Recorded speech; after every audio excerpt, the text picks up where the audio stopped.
Do you have something inspiring to say? Have you always known that your voice can contribute to the world? Is now the time? Yes, now is the time. The world is waiting for you. Welcome to the Open Mic Show on Inspired Choices Network. Today, we have an inspiring guest who is ready to share their voice with the world. Now, Recording in progress. On to the show. Hello, everybody, and welcome to the Open Mic on Inspired Choices Network. I'm Hayley Sue, and I have a phenomenal guest with me today who has just written, I think it's her first book, actually. This is Casey Gueren. I think I said it right. Thank you. So let me just introduce you to our listeners and our viewers. Timed to World Mental Health Day, which is on October the 10th, which is this week, right?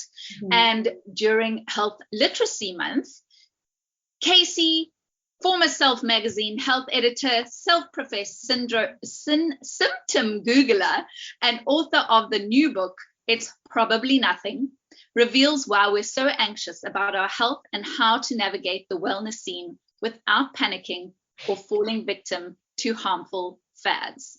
So, Casey, you used to be a former executive editor and health director at Self, an award-winning journalist and fierce advocate of accessible health information. She was also an editor and writer at Buzzfeed, Women's Health, and Cosmopolitan. Wow, great credentials there, hey? Thank you. Welcome, Casey. Thank you so much for having me. I'm so excited to be here. Oh, it's such a pleasure.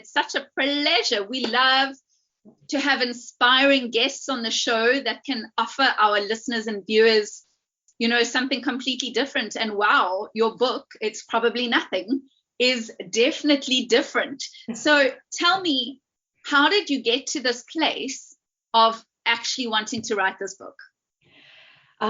So I have been anxious about my health and body for as long as I can remember. I'm definitely one of those people who I thought all my headaches were brain tumors. I would Google my symptoms and expect like the worst one. It was definitely that.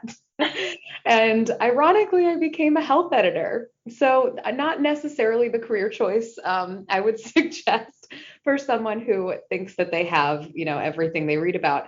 But it really gave me a lot of empathy for, the average reader who is consuming health and wellness content online, because it can be a little all over the place. It can be really overwhelming. So as a health editor for the past 10 years, I realized that both, the digital media landscape and the wellness industry, while both being incredibly helpful and informative in some respects, also can really add to our stress and anxiety around our bodies often.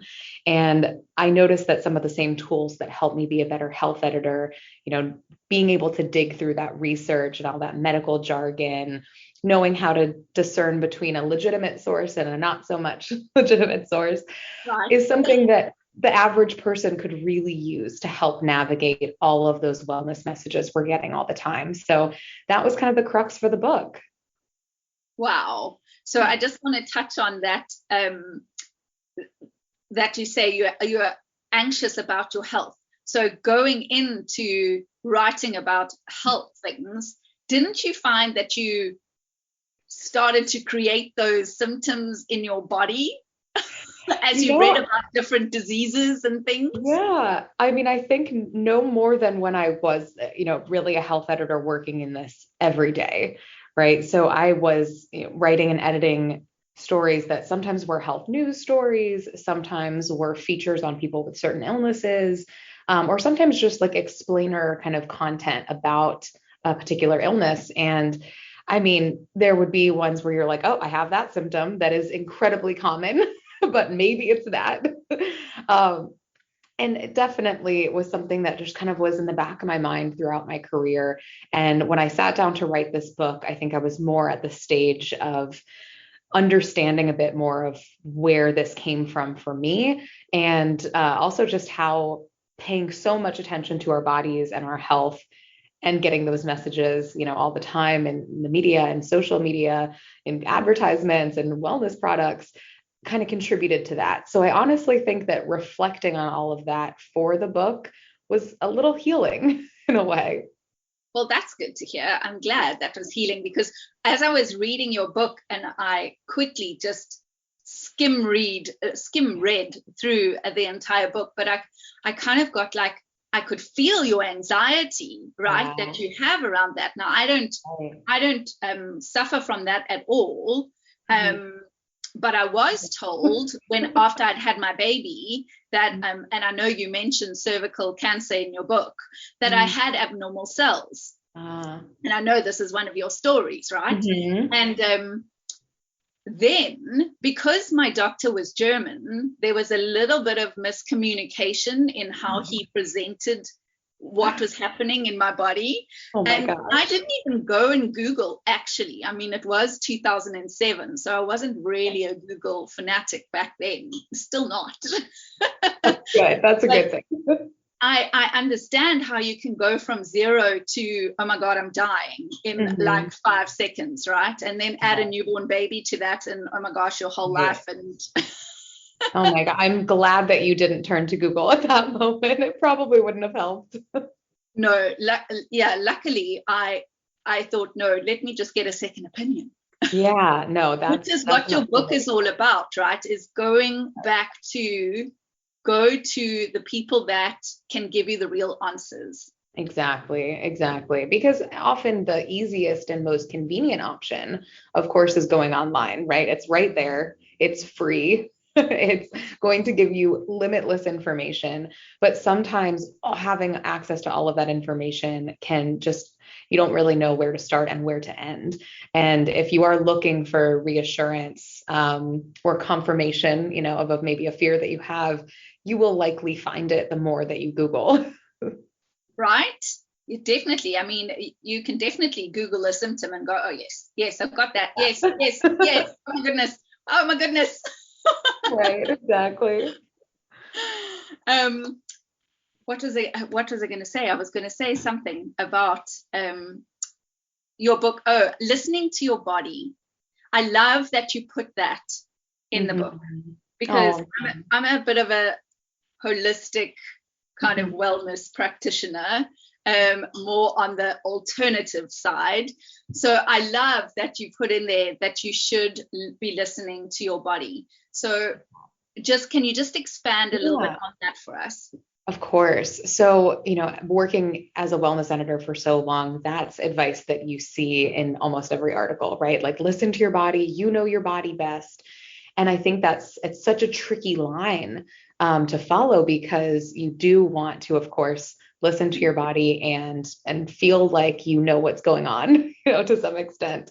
But for some of us who maybe are already really, really in tune to our bodies, which is something that I found in researching for the book, that is kind of a risk factor for dealing with health anxiety, is almost paying too much attention to those little noises and feelings in your body. And so if you are on that end of the spectrum, that advice to listen to your body might cause you to go a little overboard.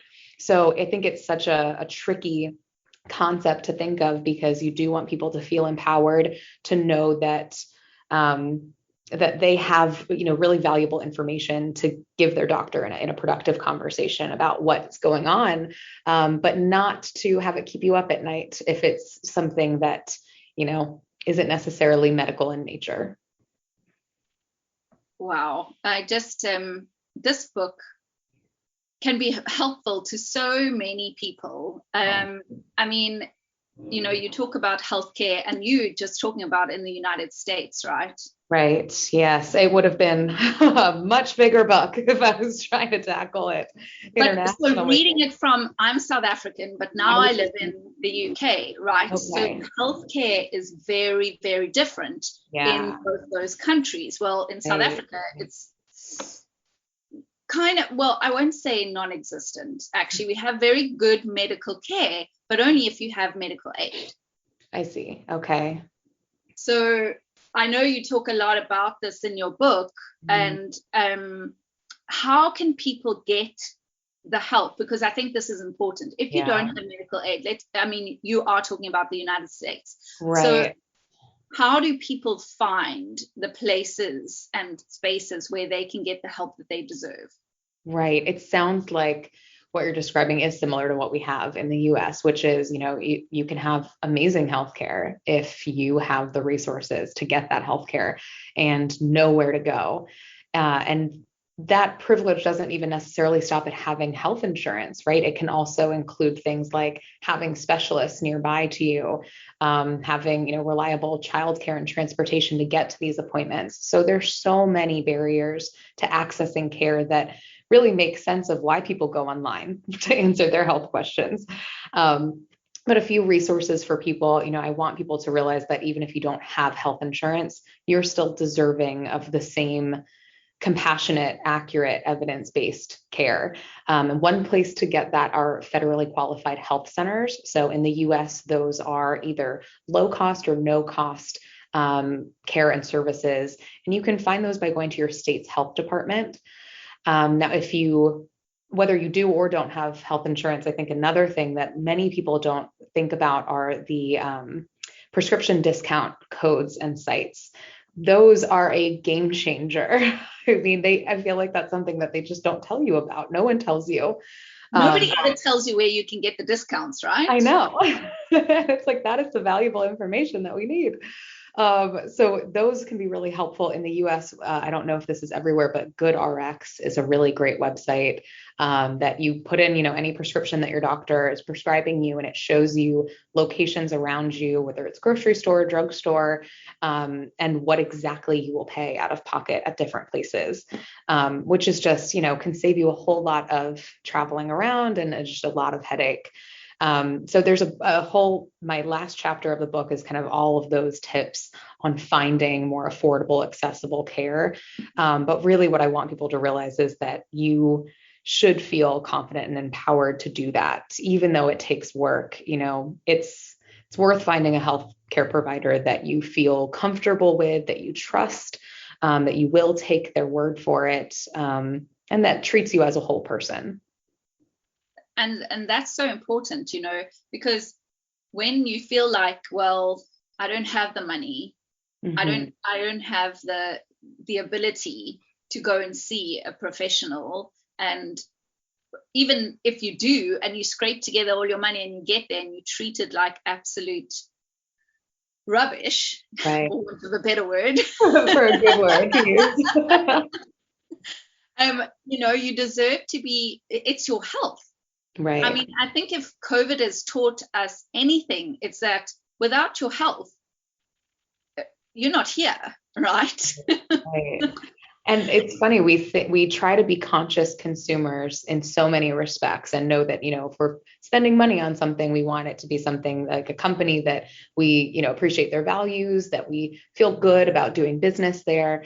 And then when it comes to our healthcare, we sometimes just will accept that sometimes it's just a bad experience. And really, like, you are a paying customer in many senses. And even if you're not, you deserve good healthcare. And so I think that just people, taking that the same time and energy that they would put into looking for, a new laptop or a new house, really research when you are looking for a healthcare provider, because this is someone you want to be your partner when things come up. Absolutely. And I love the way that you say that research everything. And I know you mentioned essential oils in your book as well. And I love my essential oils. Hey, essential oils can do great things. Not all of the things, but they can do great things. But the amount of times somebody says to me, oh, I'm going to have to go and research it. I'm like, but are you really going to go and research it? Like, right. Are you really? Can you come back to me and show me what your research finds? Because that's just the excuse. And I do find people are or can be quite lazy with their healthcare. Yeah. Right? They'll just take whatever they've seen on social media or whatever the latest fad is. And I think we'll get into that in the next segment. We're going to go to break. But yeah, people scroll so often now that I think the things that pop for them, they go, oh, let me try this, let me try this, let me try this, let me try this. Never ever sticking to one thing to get a result. Yeah. For and going to the doctor or making an appointment with a specialist or whatever it is may be the result that you are looking for. Right. Yeah, we hear that so often right now. Well, I'm doing my research, I'm doing my own research. And I think, it's just something to keep in mind that we all, like you said, seem to have different definitions of doing our own research. A researcher's research is going to be peer-reviewed studies and replicated studies, and scrolling on Google isn't necessarily the same thing. But, it's a good place to start. And giving any kind of time and effort into something that you're going to put in your body, I think is a great place to start. Fabulous. Okay, Casey, we're going to go to our first break. Sure. You're listening to Haley Sue and Casey Gueren. Gueren? Say that again for me. You got it, Gueren, yeah. There we go, Gueren. Casey Gueren, everybody. We are on Inspired Choices Network, and we'll be right back. Whether money, addiction, spirituality, real estate, or relationships, Open Mic on Inspired Choices Network discusses it all, with a focus on bringing conscious voices and topics to the world. ICN features speakers, podcasters, and professionals from around the world.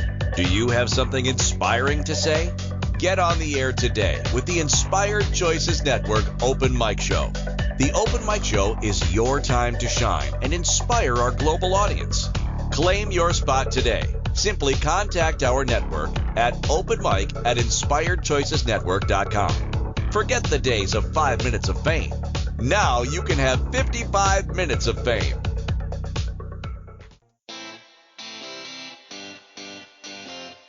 Are you a subject matter expert? Are you here to share your expertise with an audience waiting to hear from you in only the way you can deliver? Are you ready to have your voice amplified across the airwaves?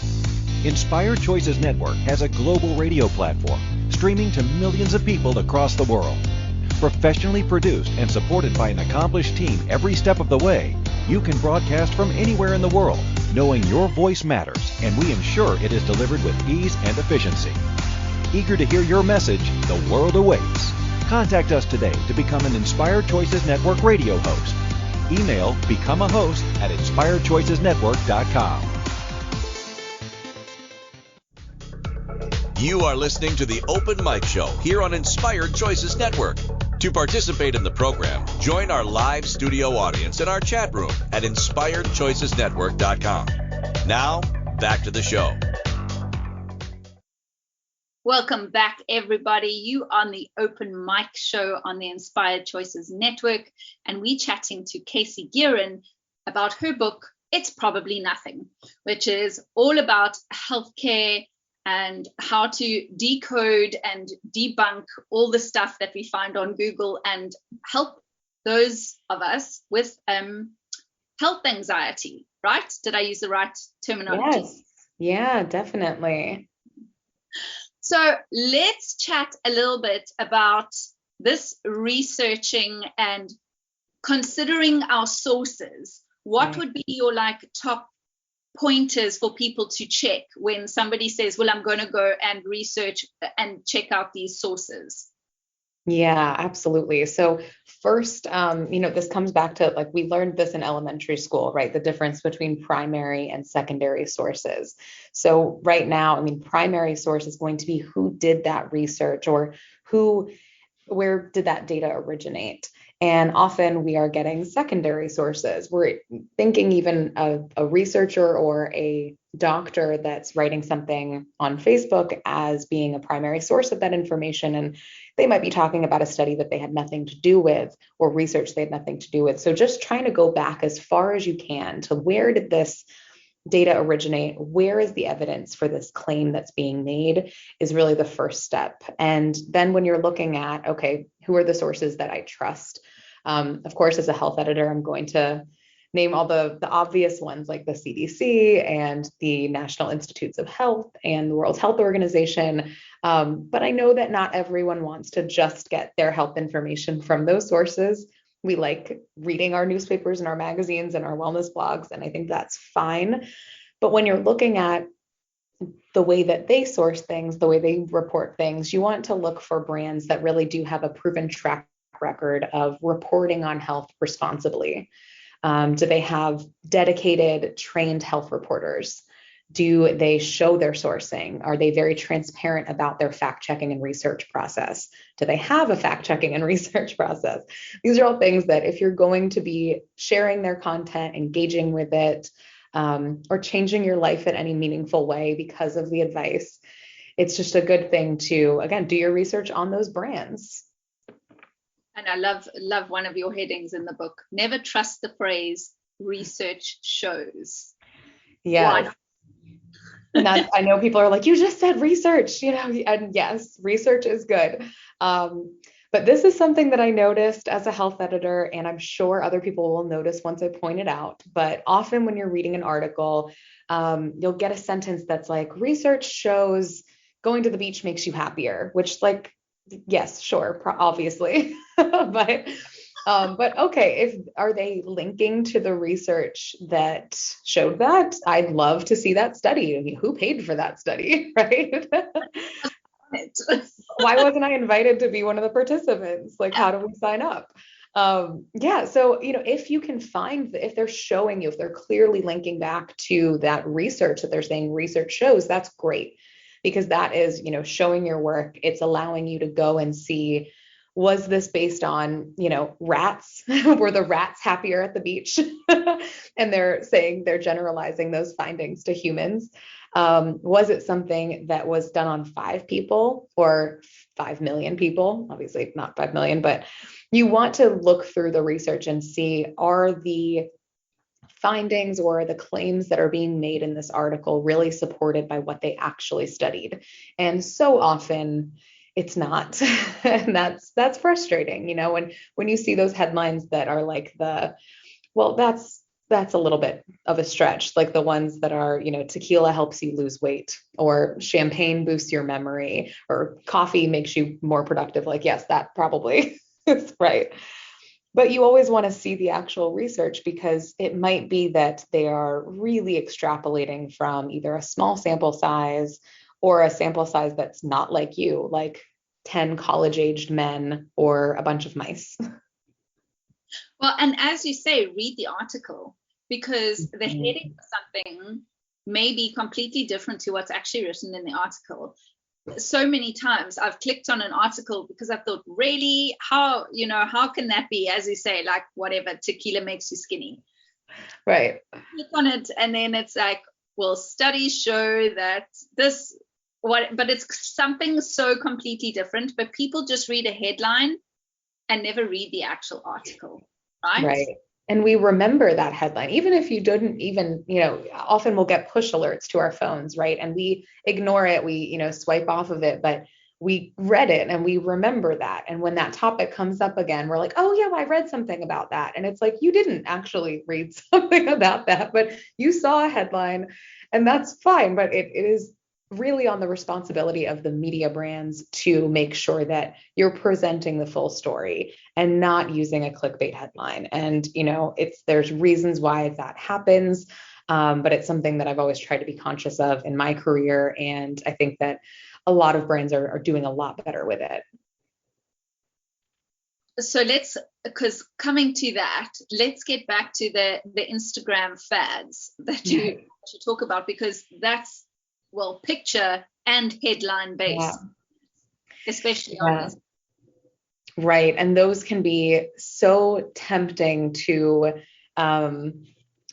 believe offhand, because it doesn't feel like media or advertisements, right? It feels like a person that a wellness influencer posting about this thing that worked for them feels so much more approachable and convincing than an advertisement, because you're on guard a little bit more when you see an advertisement.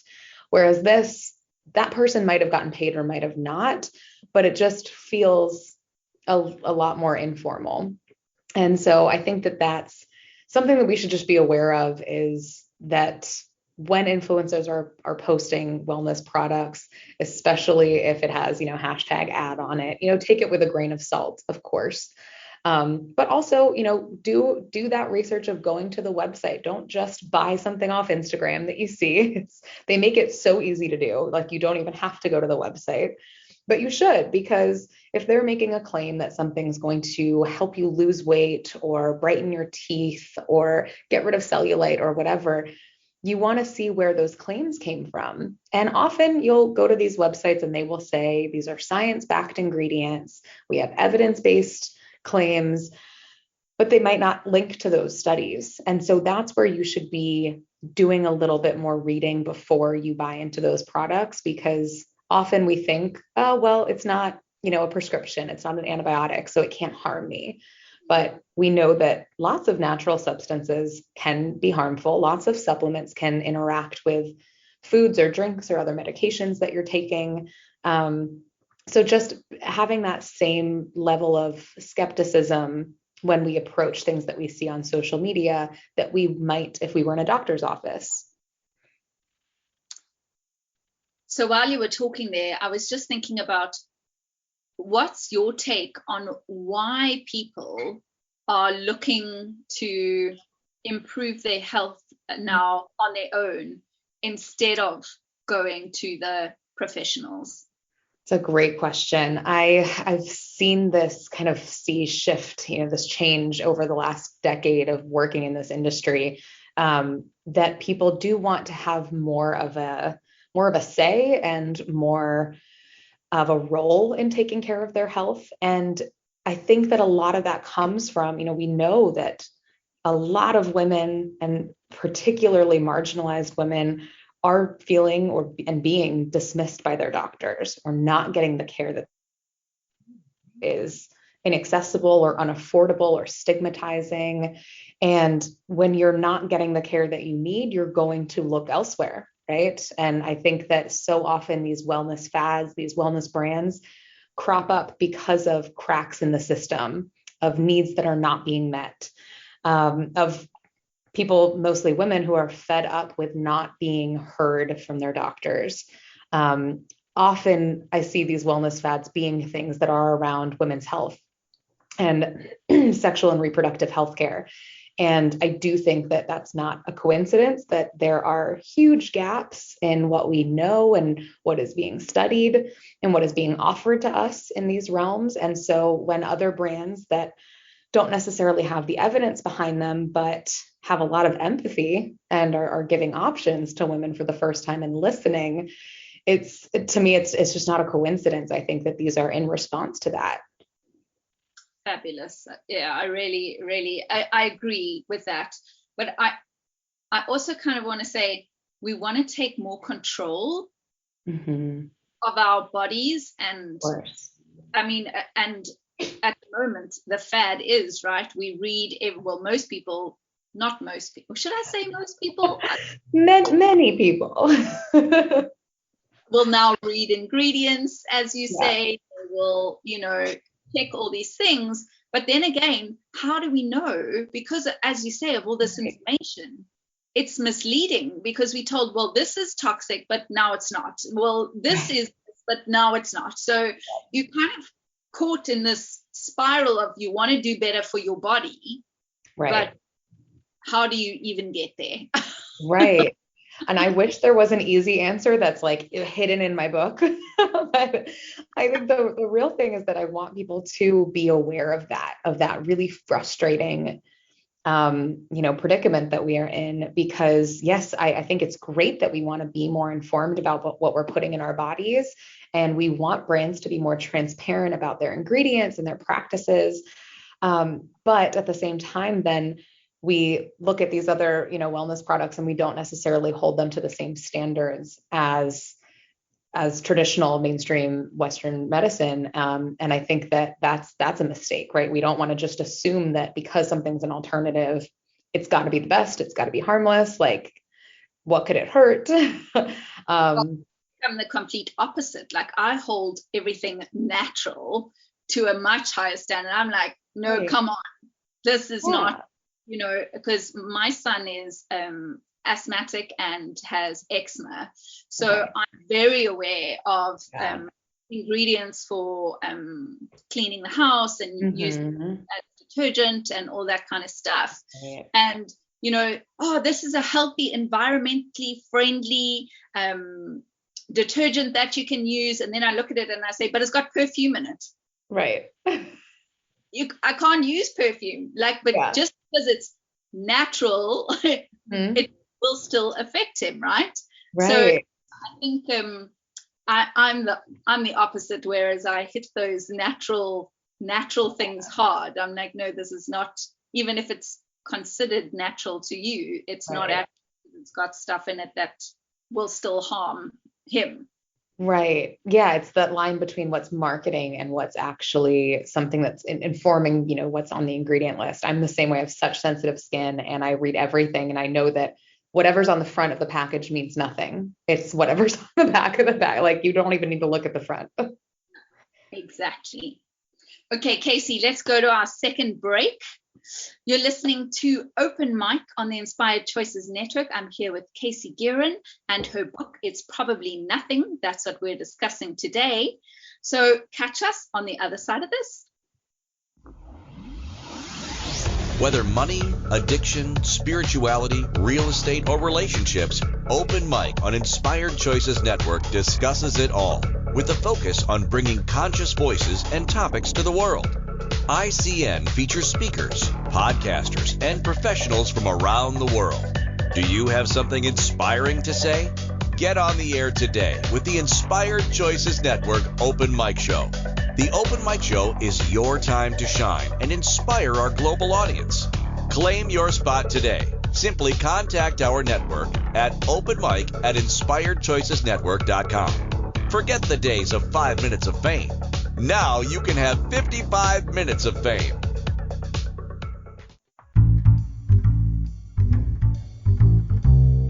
How wonderful would it be to carry your favorite Inspired Choices Network host with you throughout your day?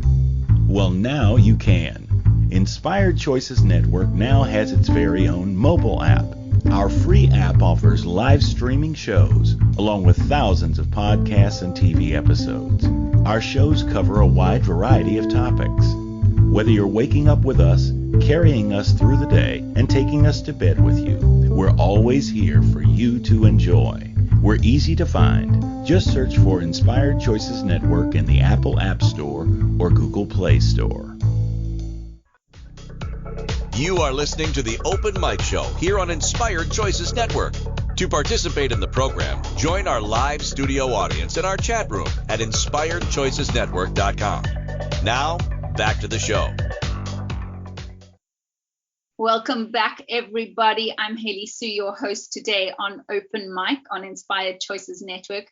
And if you have something inspiring that you'd love to share with us, please get in touch. You can email me, haley@inspiredchoicesnetwork.com.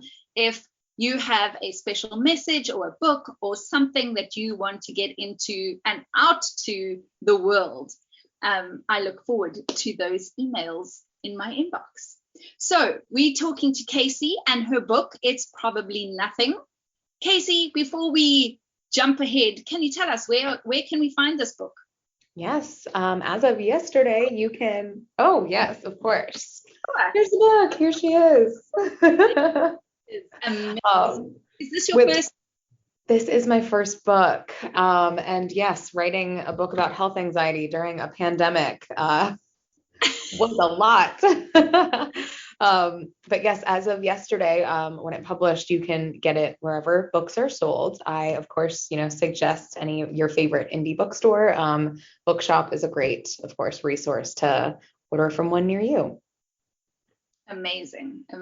Great. Well, I hope our listeners and viewers go out and get it, because I think it's a very helpful guide to give you tips and tools of where to go and where not to go, or what to do when you're feeling so anxious, right?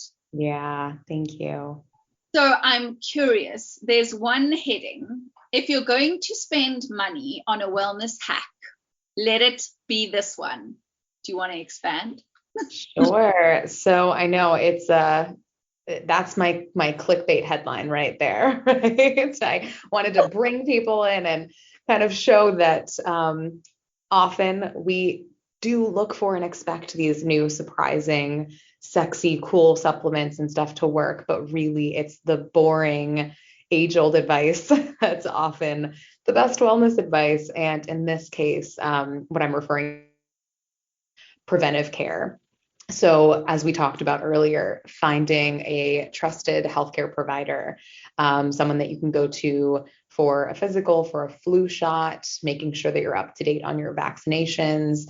That is really, we have research about the ways in which preventive care can both catch illnesses early and just help you overall in various areas of your health. And so that's something that if you're looking for research-backed wellness hacks, preventive care is boring, and it, takes a day of your life every year, usually, and sometimes more, but that's a good place to start. Do you think that, going back to what we were saying about people taking control of their health with their bodies and what we're putting in it, is a way of them doing preventative care already, but they're not taking that very next step?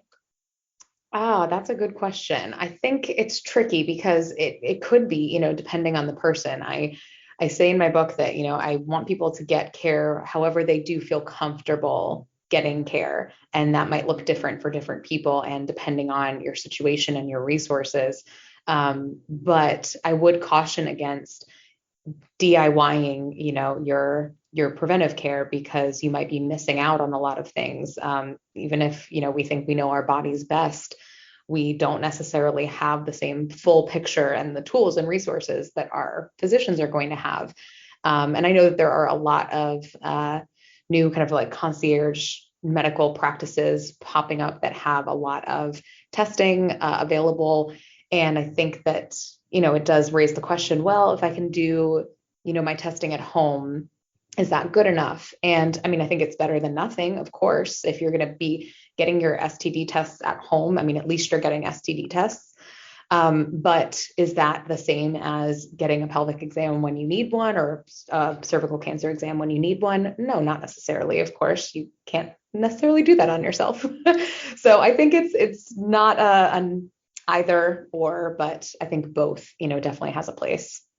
Yeah, I think, if people are more aware of their bodies and trying to take care of them, I didn't always believe in taking vitamins and minerals and all that kind of stuff. Mm-hmm. But recently I've just started taking an amazing supplement. But I also started going to the gym, and I also started eating better. So right. To feel better overall, right? People forget that taking care of your body includes all of the things that we are discussing here today, right?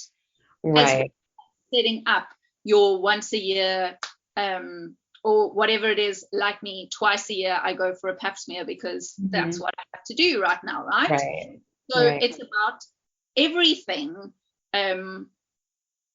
in my head that I have to take care of my body and me by, it starts with me. What do they say? Kindness starts at home. Well, taking care starts at home with you. Right. And especially as a mum, we often forget to take care of ourselves and can let things go unchecked. And it just takes a lot of, time, money, and energy for all of this. And so I think that, if you find that if you bought a multivitamin and you start taking it every day, and then you realize like, oh, I feel like I did something healthy today. So I'm also going to go to the gym, and I'm also going to do this, and I'm also going to finally, get an appointment with that therapist. Like, it can cascade, into all of these things that are great.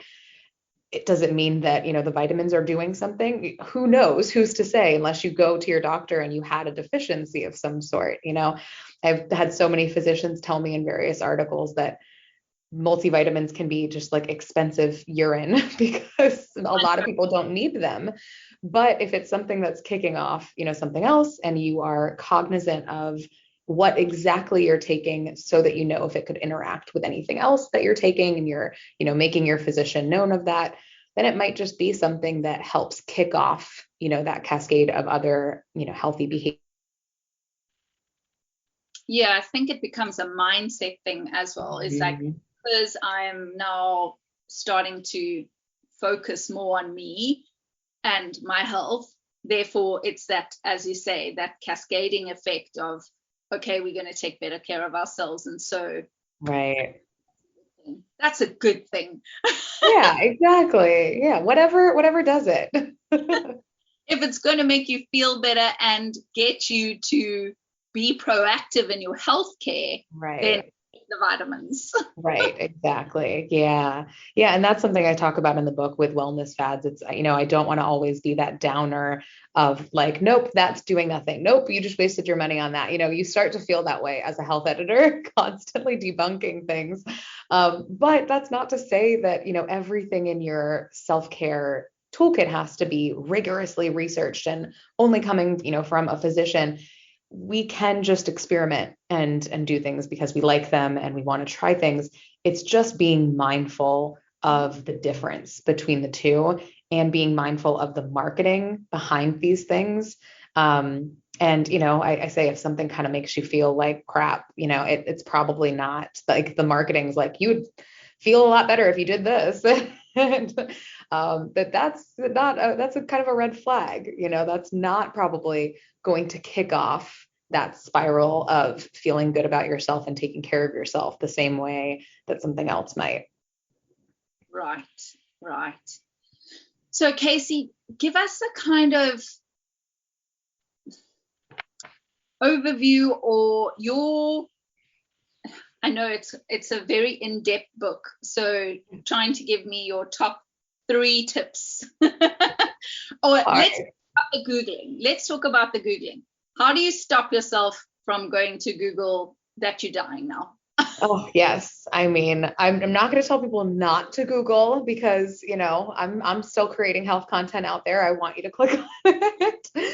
But, and I know that, Google can be a really helpful resource. But something that I learned from the psychologist that I talked to for this book was when not to Google.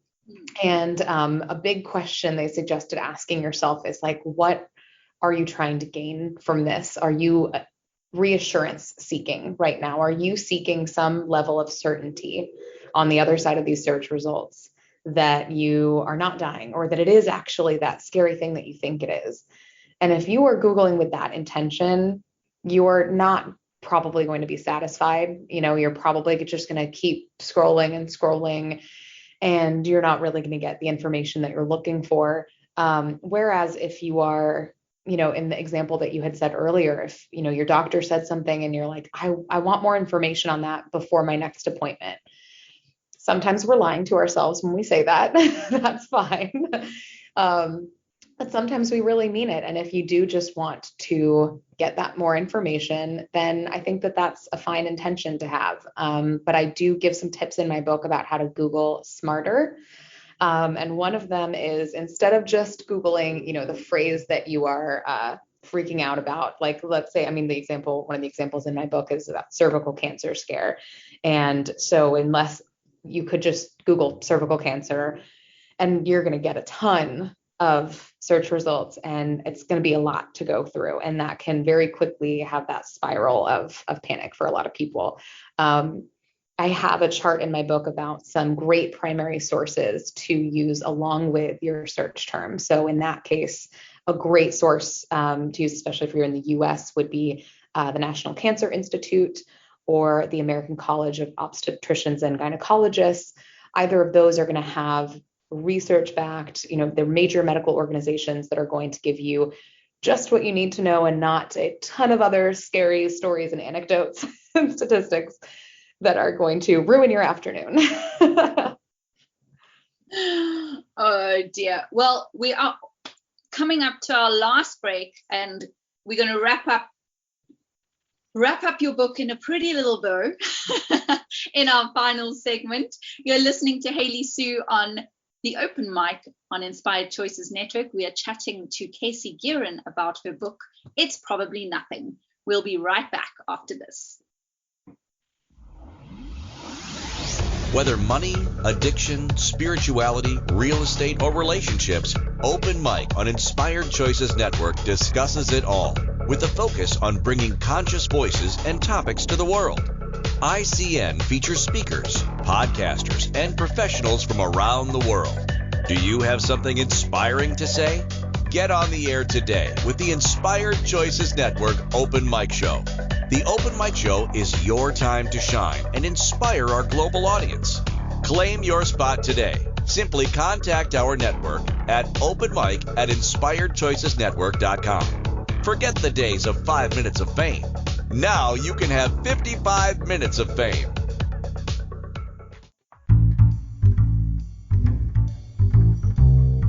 How wonderful would it be to carry your favorite Inspired Choices Network host with you throughout your day? Well, now you can. Inspired Choices Network now has its very own mobile app. Our free app offers live streaming shows, along with thousands of podcasts and TV episodes. Our shows cover a wide variety of topics. Whether you're waking up with us, carrying us through the day, and taking us to bed with you, we're always here for you to enjoy. We're easy to find. Just search for Inspired Choices Network in the Apple App Store or Google Play Store. You are listening to the Open Mic Show here on Inspired Choices Network.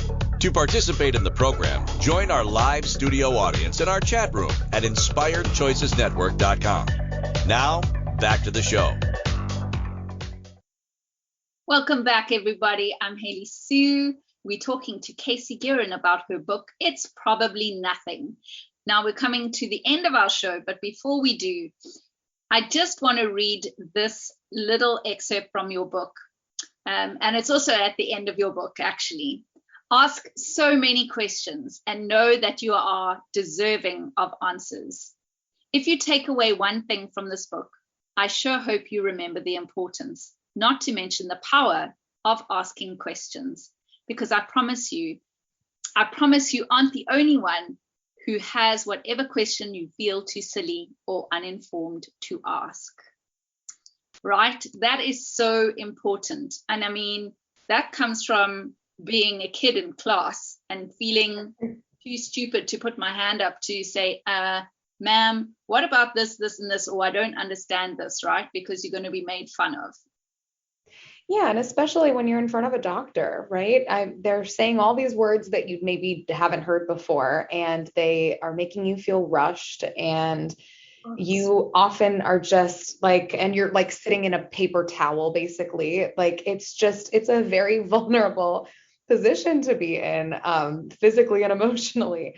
So I totally get it. And I've been there. I've so often left a doctor's office feeling so flustered, then annoyed at myself for not asking the questions that I had.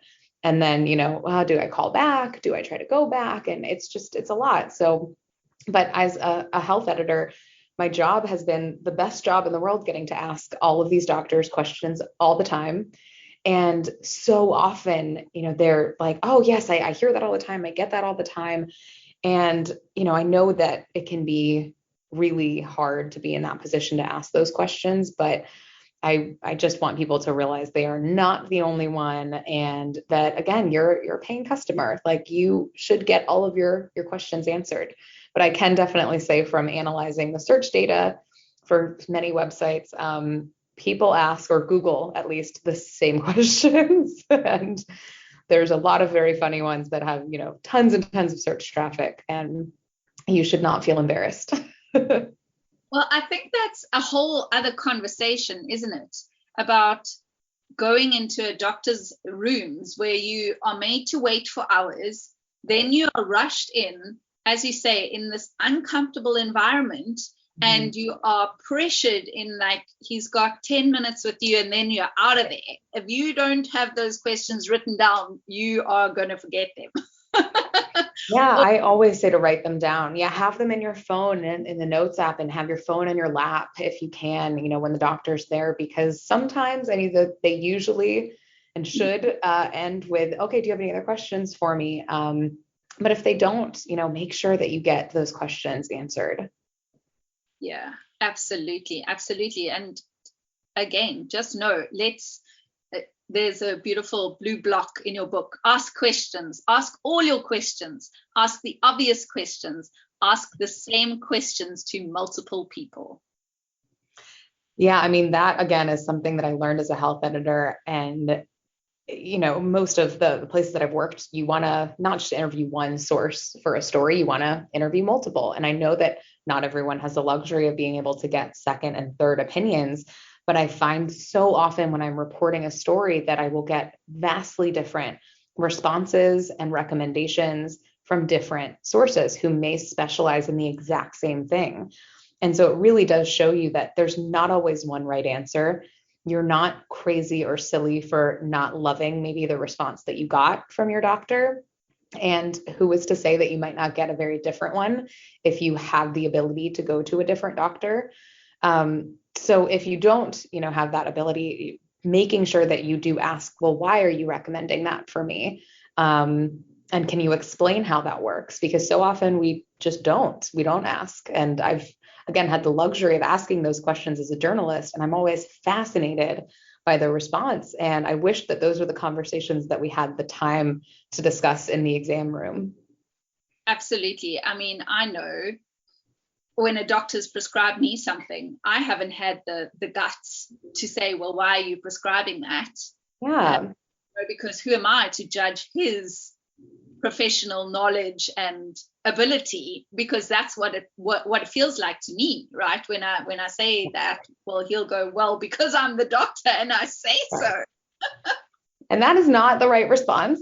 But yes, yeah, you feel that way. They've got the white coat on, and there is this very vulnerable position to be in. But I think that is exactly what we were talking about before. What is driving people to the more like, well, can I do this on my own?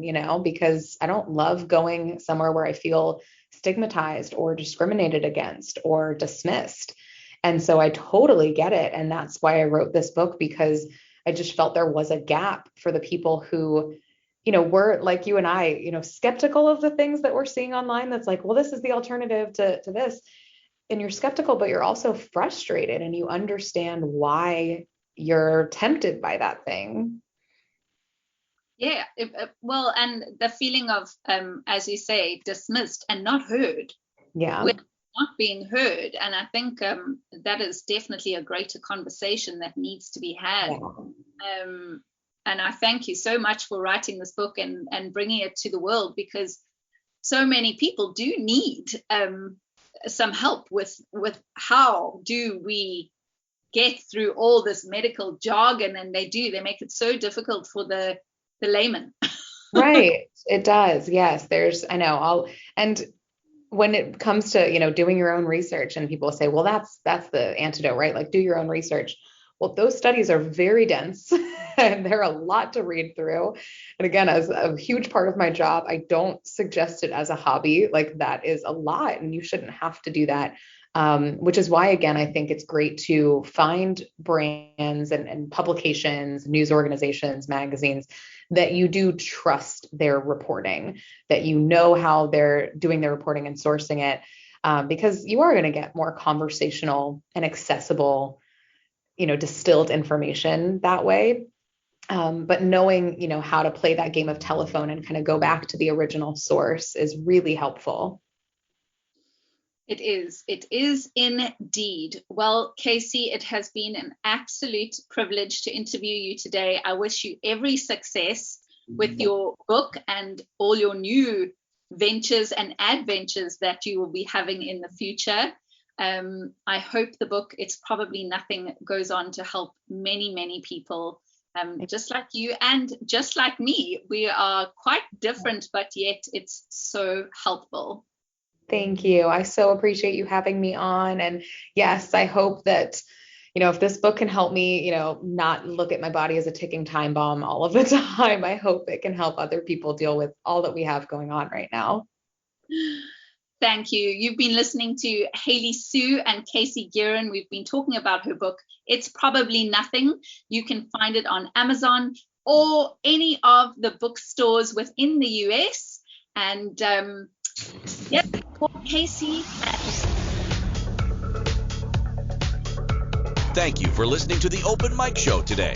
We look forward to having you join us next time, where we will have another inspiring guest sharing what they know with the Inspired Choices Network world. We look forward to having you join us again. Until then, remember, your voice is a gift and your message inspiring.